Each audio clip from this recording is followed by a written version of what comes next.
Alright, well, we had a problem with stuck cases here, and it was a 30-06 when I tried using, what is it, the Lee. I tried using the Ultimate Dies Lee. I torched the thing. I got it, I torched it, so it's obviously broken. I don't know what to do. I mean, I'm gonna try. I could try, but I broke the decapping pin.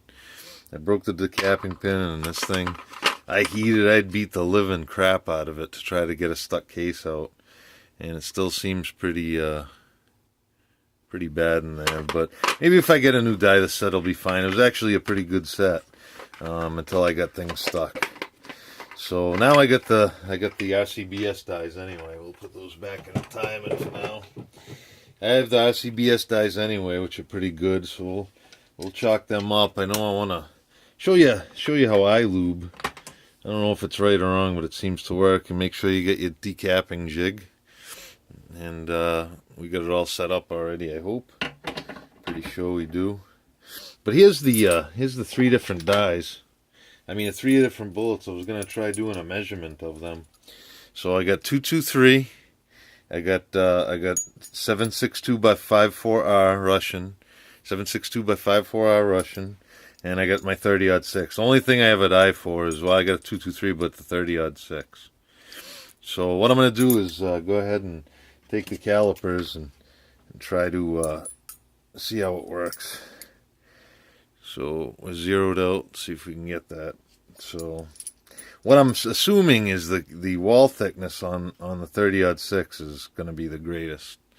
So that's about 13 and a half roughly. 12, 13. If I squeeze it, I can get down to 12. Now these all three of these are uncleaned and everything, unprocessed. So here's the 30-06. I mean, well, 15. Seems like 15, 16. So you could already see that there's some thickness there. And then this, I don't know what brand I grabbed. Looks like Federal. But what we do is these we measure so we can make 300 blackout out of them. Yeah, that's about right. 12, 13. Should be 12. Should be 12. But it's saying 13. 12.5, 13. It seems to be about centered. So that's what I assume is happening. So here's how I lube it. Now this one I didn't clean, so hopefully it doesn't get stuck during my demonstration. But I got the Lee resizing lubricant. They say you can use white lithium grease, but one of the things I know is attractive that it doesn't contaminate powder. So if you do leave some residue on there, I don't know how much the other stuff will. This is how I do it. I'll put about this much on for a half dozen cases, or at least maybe even a dozen. But all I do is this. I'll touch it on an edge and just spin it, and that's it. That thing's lubed. It's greasy. So let me push it through the press to see if I'm right. Maybe you get to see it stuck and me get upset about it. Oh, I gotta move the camera though. I'm just gonna jack the camera around a little bit.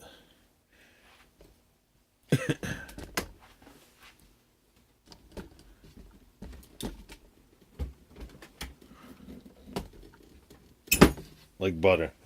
But it was still a little tight. But we're all sized up now.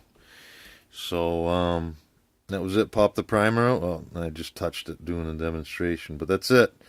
So just get a little bit on the inside, a little shoulder, none on the shoulder if you can, so it lets the air escape from the shouldered cases.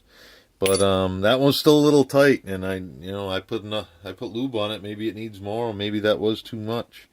But it's definitely stinks when you get it. Oh, here's the vent hole right there. There's your vent hole. So I'll run a pin through that to make sure it's working out all right, and we'll be good to go. So that's it. I use a little Lee resizing lubricant.